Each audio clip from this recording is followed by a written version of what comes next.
ભાવનગર શહેરના મહિલા કોલેજ વિસ્તારમાં આવેલા બાયોમેડિકલ સેન્ટરનું થોડા સમય પહેલા જ રિનોવેશન કરવામાં આવ્યું હતું,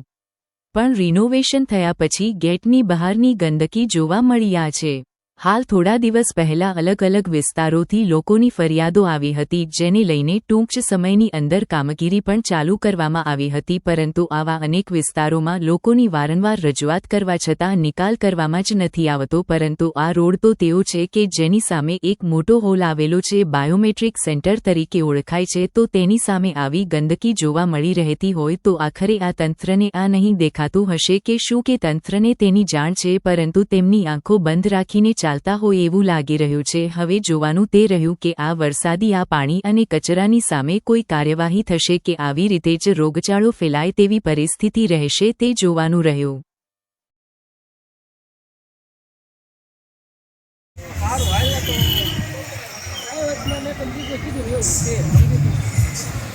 જ્યાં કઈ